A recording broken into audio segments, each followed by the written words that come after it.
Welcome to this discussion on network organizations. I am Nick Hebert, and I will be walking through this topic. By the end of this discussion, it is my hope that you will feel like you have an idea of what a network organization is, what it looks like, what are good situations for network organizations, and as we go throughout this discussion, you will recognize several pros and cons to a network organization. You will also likely ask yourself, is a network organization a realistic idea for my organization? According to Business Insider, a network organizational structure is an alliance of several organizations for the purpose of producing a product or providing a service to customers. When I first read this, it was kind of difficult to understand what all these words meant. I thought it was easier to understand it by explaining when you would see a network organization in action. Thus, it makes more sense to think of a network organization as a company that knows what its core competencies are and wants to focus solely on those while leaving the surrounding details to outside organizations that can handle other things. A great example of this principle of relying on external sources to perform ancillary activities saw many companies use a talent acquisition firm, also known as headhunters, to handle the finding, interviewing, and acquiring of top talent. It is apparent that a hospital knows very little about hiring top managers in healthcare. That is why they outsource this to companies that understand a little bit more and have a little more experience. But you may ask, is a network organization solely a company that outsources things they do not want to do? In fact, it's much more than that. It is a mentality and a structure where a company analyzes what their main priorities are. They focus solely on those while becoming competent managers and facilitators of the external organizations they work with. Let's keep moving here. So why a network organization? Or a better question, what are we looking to accomplish within the network organization structure? We are first hoping to make ourselves best at what we do. How can we do that? By not spending time on things that we are not best at. We are also hoping to simplify our organization by eliminating departments that we do not need.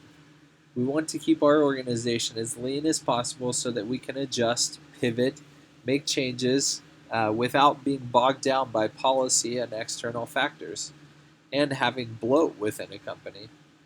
We are also hoping to gain the power of partner companies without having to incur the significant cost of employing that whole resource in-house. If you think about all the things that are saved by not having to hire within, namely employee taxes, healthcare, employee perks, it allows the partner companies the opportunity to gain insight as well on specialized skills without having to incur those costs that we just talked about. So the question is, what does a network organization look like? Here's a prime example of what that looks like. Billy Joe's Bakery is a bakery that wants to implement a network organization. The first step that they take is to identify what they are really good at. The obvious answer is that they are really good at baking breads and cupcakes. Now they need to analyze what they lack specialization in or what is taking their time away from baking goods. The list is likely very unique from company to company, but let's say that they want to network with other organizations to get their marketing underway. They also want to get another organization to handle their inventory quantities and delivery schedules. This will help them focus on what they are best at and leave the other things behind. The short of the long is that they are going to partner with external organizations to facilitate their weaknesses.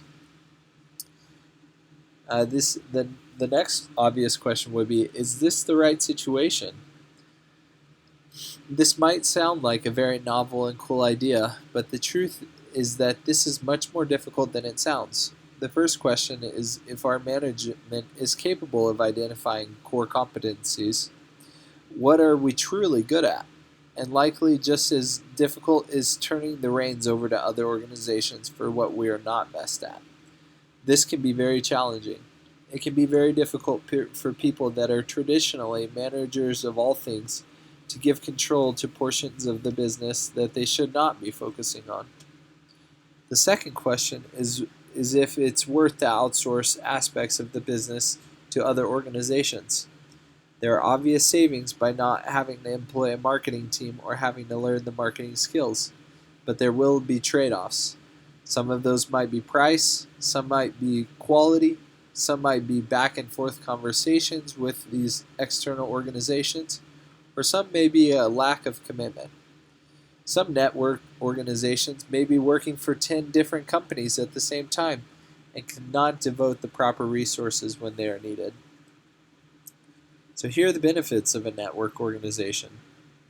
We eliminate departmentation. We get rid of tasks that are not directly aligned with our organizational vision or goals. And there's no need for large administrative teams to organize work and employees. We also gain efficiencies from specialization. Because we're only handling core competencies, we have the time necessary to become the experts in our own field. This allows us to make changes quickly without having to work through the red tape that some organizations might have. So some disadvantages might be possibilities for organizational confusion, how and what to outsource, and who does what. And then there definitely will be a difficulty managing all of the inner workings. Management will have to determine how they'll coordinate efforts amongst all these different organizations, how to jive schedules, and how to work with organizations that have different policies and procedures than we might. And there might be increased dependency on these organizations. We might say that the success of our business might depend on a different organization's awesome abilities, their marketing abilities or their money-saving abilities for us. But what happens if those companies cease to exist? And definitely, we'll have to realize that there is less control in the day-to-day operations. There are things that will be out of our control completely. And then we might have constant turnover from contract to contract and minimize competency in a broad range of tasks. So the final question is this right for my organization? Well, a couple questions to ask is, can you manage several interconnected tasks and activities? Can you bring all of the different submodules of your business into the greater picture?